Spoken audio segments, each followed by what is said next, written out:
livro didático é considerado uma das ferramentas essenciais para a formação educacional dos alunos. Ele reúne informações que os alunos e professores precisam para desenvolver o conhecimento de todos. Vamos falar sobre a importância do livro didático, então, com a Gisele Pereira Campos Farias, que é superintendente de Educação Infantil e Educação Fundamental da Secretaria de Estado de Educação de Goiás. Bom dia para você, Gisele. Obrigado por falar com a gente sobre esse assunto que é tão importante. Bom dia, é um prazer poder falar sobre educação, sobre leitura, escrita, livro didático. É um assunto que me agrada muito. Essa é considerada mesmo, os livros didáticos são considerados mesmo aí uma ferramenta essencial para a formação educacional dos alunos? É uma ferramenta muito importante, o livro didático. O livro didático é mais um instrumento, mais um aporte que o professor pode usar na sala de aula para trabalhar com os alunos, né? E o livro didático, nosso Programa Nacional do Livro Didático, é um dos maiores programas do MEC, né? E a nível mundial, o Programa Brasileiro do Livro Didático, ele é referência. Porque o livro didático, ele chega a todas as escolas e para todos os alunos do Brasil. Entendi. E o livro didático, ele é importante aí em todas as etapas da educação, não é verdade, Gisele? Todas as etapas. O livro didático, ele é oferecido nas escolas públicas do Brasil, do primeiro ano até o 9º ano do ensino fundamental e no ensino médio também, na primeira série, na segunda e na terceira série do ensino médio. Então, para você ver, né, são 12 anos que o Brasil fornece, né, para 12 anos de escolaridade do aluno, o Brasil fornece livro didático, o MEC fornece livro didático para todos esses anos. Entendi. Queria que você explicasse para a gente o que regulamenta o uso do livro didático pelos alunos e pelos professores e, claro, pelos pais também. O livro didático, ele é um programa nacional, ele é um programa do MEC, né? Então, no início do ano, as escolas, elas fazem opção, os professores, eles podem optar pelo livro que eles querem trabalhar com os alunos. E eles fazem essa opção, eles recebem orientações para escolher o livro didático, ou seja, ele é adequado à realidade da escola, do professor e do aluno. E no caso das instituições... Agora, é claro que... Pode continuar, desculpa. Pode falar. Agora, é claro que tem fatores, né, por que precisa ser da escolha do professor e não é da escolha do governo, do MEC? Por que são vários modelos, vários tipos de livro, né? Porque o professor, ele vai olhar a região onde ele está, qual livro se adapta mais a essa região, qual livro se adapta mais ao aluno que ele atende. Por isso que o MEC, ele fornece para os professores opções para ele escolher. Isso é muito importante. Você respeita aí a autonomia e o papel do professor na educação. Então quer dizer que os professores de um determinado estado escolhem ali os livros que eles preferem utilizar dentre as opções que o MEC disponibilizou? E não você colocou um determinado estado, né? Não é nem a nível de estado, é a nível de escola. É o professor lá na escola que entra no portal do MEC e faz opção por escola de qual livro ele vai usar. E esse livro chega para esse professor no ano seguinte. Entendi. Então, ali na mesma rede ali, uma escola pode ser até vizinha de outra e usarem ali livros diferentes de acordo com a opção dos professores de cada instituição, não é verdade? Isso é a nível de escola. Olha só que fantástico, né? Ele entra num programa no portal do MEC e ele faz a opção do livro que ele quer trabalhar, a nível de escola. E no caso das escolas privadas? Olha, pra você ver a logística de tudo isso. No caso das instituições privadas, a regra é a mesma? Quem tem essa autonomia para decidir? O MEC, ele interfere? Ele faz alguma regulamentação? No caso da instituição privada, não. No caso da instituição privada, o MEC não encaminha os livros, aí é a cargo de cada instituição, até mesmo que quem compra o livro da instituição privada é a família, né, do aluno, são os responsáveis pelo aluno. Então, aí a instituição privada, ela não é, o livro didático da instituição privada não é regulamentado, não é fornecido pelo MEC. O MEC, o PNLD, Programa Nacional do Livro Didático, oferece o livro didático para as escolas públicas do Brasil. Para você ter uma ideia, só para você ter uma ideia aqui, a Secretaria de Estado de Educação tem em torno de 600 mil alunos, só do Estado. Aí você um cálculo por alto, né? Aí você duplica isso, porque tem os municípios que também tem escolas, né? Então, só no estado de Goiás, você vê quantos alunos são. E a nível de Brasil, né? Então, são milhões e milhões de alunos aí que são atendidos pelo PNLD. Então, é um programa referência no mundo inteiro. Com certeza é um programa muito importante, né, que faz a diferença aí. E quais têm sido, na sua opinião, Gisele, os principais desafios da educação infantil? Agora nós estamos caminhando para a educação infantil. A discussão da educação infantil é o seguinte: primeiro, o MEC não oferece livro didático para a educação infantil.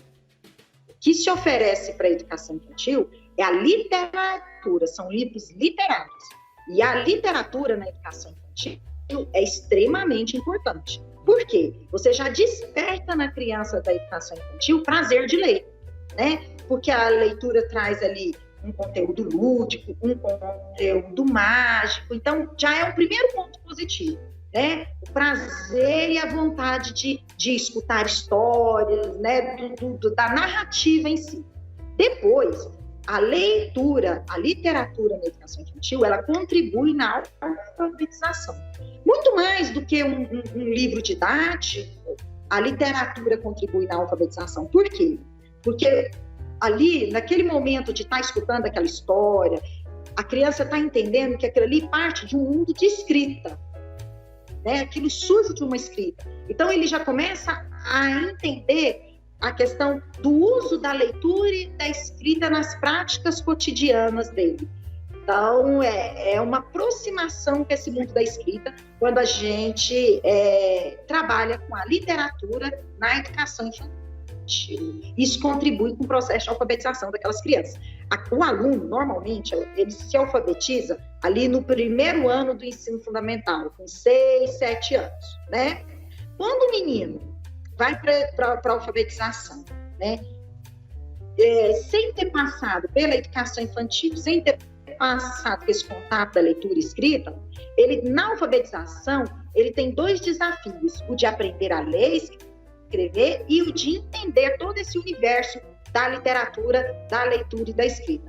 Quando o menino, o aluno, já tem contato com esse material na educação infantil, ele já chega ali na alfabetização já entendendo muita coisa do processo de leitura, do processo da escrita, de como funcionam as letras. Essa letra aqui do título dessa história tem o meu nome, entendeu? Então, assim, já facilita o processo de alfabetização. Os professores, eles têm esse papel fundamental aí, né, de estimular a leitura nas crianças. E aí, qual é o papel dos pais? O que eles podem fazer para auxiliar, para trazer mais a curiosidade da criança na questão da leitura?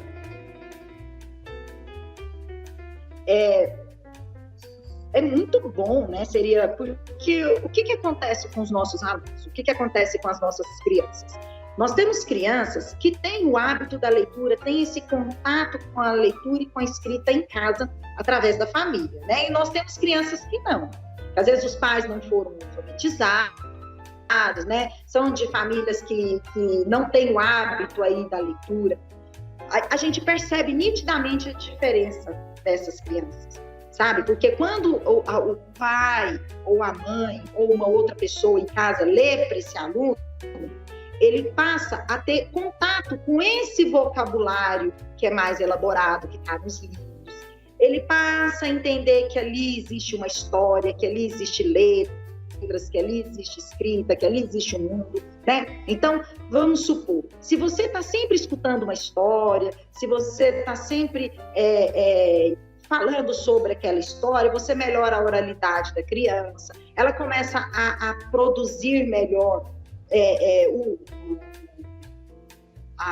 produzir melhor a escrita dela, mesmo que ela não escreva ali de uma forma convencionalmente, mas ela já começa a entender como é que se escreve.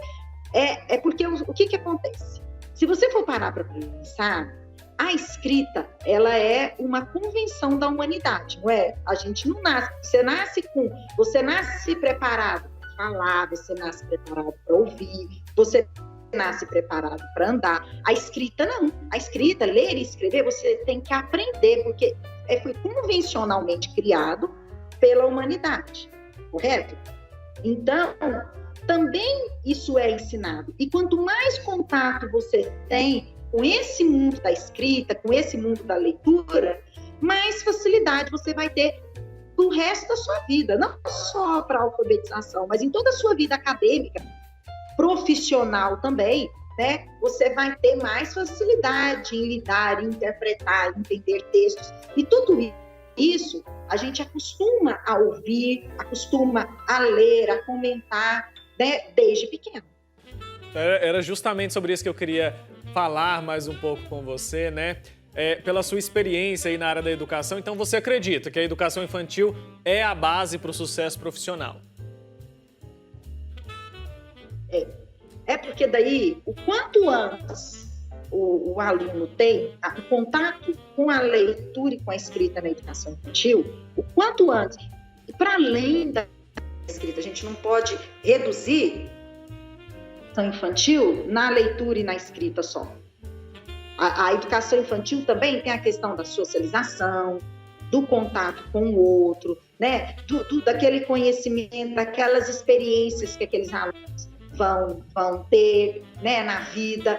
Olha só, para você ter uma ideia, um aluno que tá na educação infantil, que vai para o CMEI ou que vai para uma escola de educação infantil, ele tem oportunidade de conversar com outras crianças, cantar, escutar músicas, parlendas, leitura. Ele tem a oportunidade de trabalhar de conversar com outras crianças, construir ali uma brincadeira, entender regras. Uma criança que não vai para a escola de educação infantil, normalmente ele está num círculo mais restrito. Ele está em casa, ele está com a mãe, ele está com a avó. Então, ele perde todas essas experiências que ele teria se ele estivesse numa instituição de educação infantil. Então, vai muito além, né, do ensino aí de matemática e do ensino de português. Tem toda uma questão social, né, de convivência ali, de sociedade mesmo, que essa criança vai carregar para sempre. Isso mesmo. Porque nós, hoje, enquanto nós somos adultos, a gente olhando assim para a nossa vida inteira, você vê que o que faz a gente aprender são as experiências que a gente tem. Experiências boas, experiências ruins, né? Isso vale para todo mundo, né? Então, o que vai fazer com que a criança aprenda, o que vai fazer você, enquanto pessoa, que entenda os seus limites, que entenda o limite do outro, que consegue trabalhar em grupo, que consegue interpretar, que consegue ler, foram as experiências que você teve ao longo da sua vida, né? Na escola do ensino fundamental, na escola do ensino médio, mas essas experiências, quando elas existem também na educação, na idade antes de começar a alfabetização, elas também são riquíssimas e ajudam e contribuem aí em toda a vida acadêmica desse aluno. Muito se questiona. Isso que eu estou te dizendo são baseados em experiências, comprovadamente científica, baseado em evidências, né? Os lugares onde tem os alunos que estudaram na educação infantil, os lugares onde a educação infantil existe com investimento, as crianças são alfabetizadas mais cedo, as crianças aprendem mais, né? Então, é tudo evidências que provam isso. É sempre muito questionado, né, a questão aí das diferenças entre o ensino público e o ensino privado no Brasil. Queria que você falasse um pouco sobre a qualidade, a eficiência da educação aqui no nosso país, nessas duas esferas. Olha, eu sou defensora do ensino público e sempre serei. sabe? A gente tem que valorizar o ensino público, investir no ensino público, cobrar das autoridades competências que ele tem competência, cobrar das autoridades competentes, né? A valorização do ensino público. O ensino público, ele combate as desigualdades, né? Ele garante direitos para todos. Todas as crianças dentro da escola, né? Todas as crianças do ensino fundamental, todas as crianças da educação infantil, né? É uma oportunidade igual para todos. É claro que nós temos também as escolas particulares, é uma opção da família, mas enquanto pessoa que trabalha na educação, né, na educação pública, no estado ou no município, em qualquer lugar, eu vou ser sempre defensora do ensino público. E sempre vou mostrar e vou provar através de evidências que uma educação de qualidade no ensino público combate analfabetismo, combate desemprego, ajuda na equidade, é uma questão de direito igual para todos. Todos os nossos alunos, todas as nossas crianças precisam de ensino público de qualidade.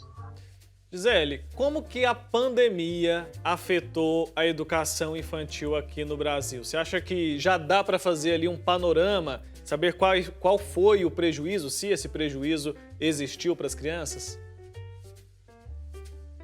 Olha, é claro que futuramente nós vamos ter muitos estudos sobre o reflexo da pandemia na educação nesse 2020, né? E muita coisa vai ser estudada, muita coisa vai ser comprovada, e esses estudos ainda não foram, né, realizados, não foram avaliados, analisados. Mas o que eu posso te dizer é o seguinte: a pandemia evidenciou muito a importância da escola na vida dos nossos alunos, da escola pública, né?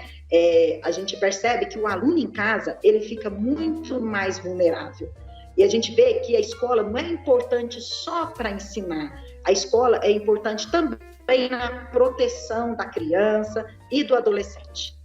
Então, eu acho que não dá para te adiantar muita coisa a respeito do reflexo da pandemia na educação, né? Mas isso eu já posso te dizer, que a pandemia aumentou as desigualdades e deixou os nossos alunos, estudantes, crianças, adolescentes em situação de vulnerabilidade, sim. Você pode ver até a questão da alimentação, né? Que esses alunos, as escolas tiveram que oferecer merenda, oferecer a verba, o dinheiro da merenda, com kit, ou tiveram que chamar as famílias para buscar. Então, a escola teve que cuidar de questões sociais.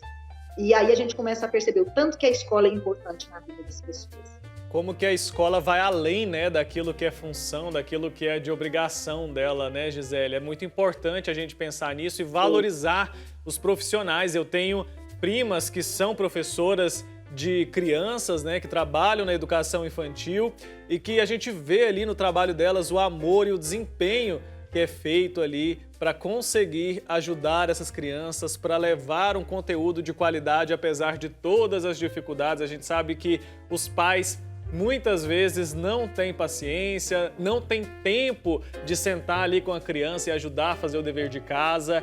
É bacana, é importante a gente pensar também nas mudanças que ocorreram ali na rotina dos professores, né? E é importante os pais notarem isso para colaborarem, né? Porque deve ser um trabalho em conjunto, né? Isso, é um trabalho em conjunto. Todos têm que valorizar a educação. Essa questão que a gente fala muito da família, muito dos pais, e também é uma questão cultural, né? Que é lógico que a gente entende essa escola para todos, a gente entende essa política de educação, ela aconteceu nos últimos 20 anos, 20, 30 anos, né? Então, culturalmente, os nossos avós, nem todos foram para a escola, né? Então, essa valorização da escola vai se construindo à medida que todos nós estamos na escola, estamos aprendendo na escola, estamos percebendo a diferença que ela faz na nossa vida, né? A escola, para mim, tem um valor diferente que teve para os meus pais, que teve diferente para os meus avós, né? Então, à medida que o tempo vai passando, é que essa cultura vai se construindo, essa ideia, essa noção da importância da escola na vida das pessoas.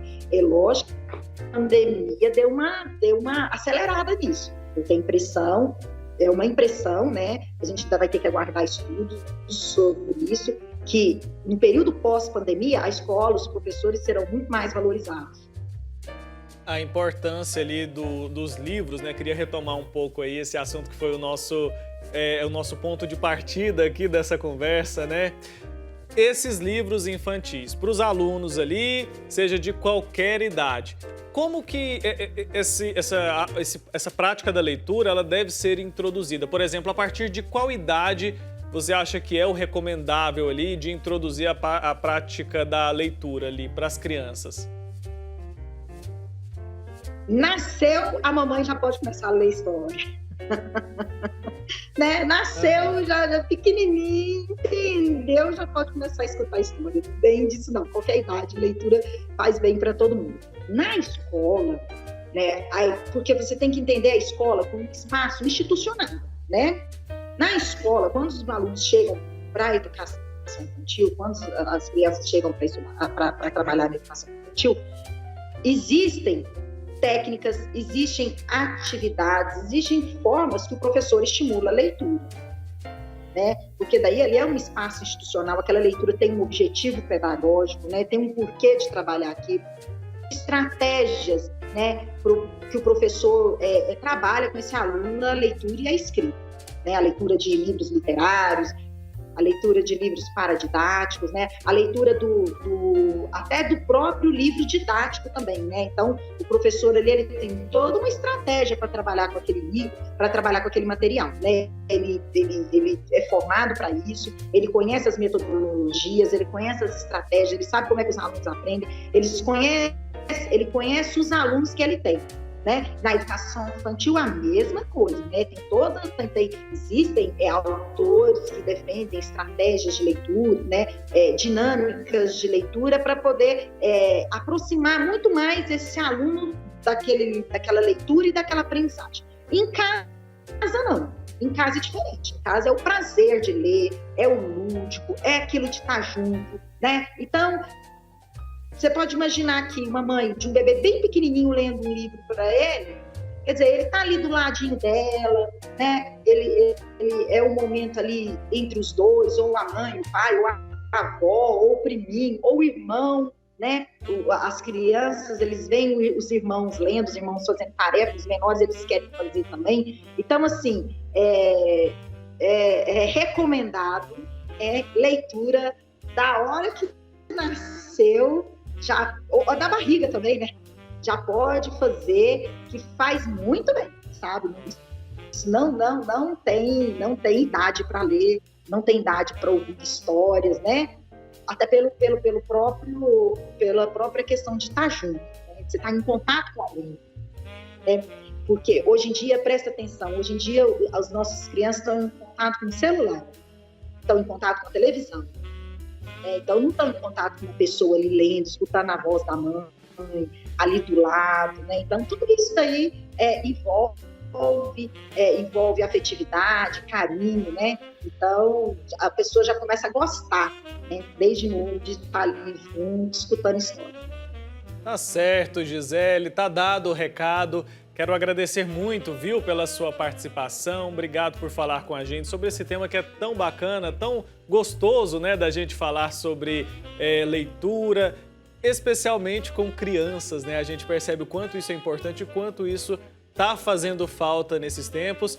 E assim como você, também sou um incentivador aí da educação pública, também vim de escola pública. Acho sim que o papel desempenhado pelas instituições de ensino, eles são fundamentais, né? E vai muito além ali de ensinar o beabá para as crianças. Obrigado, viu, pelo seu tempo, por disponibilizar-se a conversar com a gente nessa manhã, viu? Eu que agradeço. Obrigada, um prazer falar para você e todos que ouviram. Tá ótimo, até uma próxima oportunidade.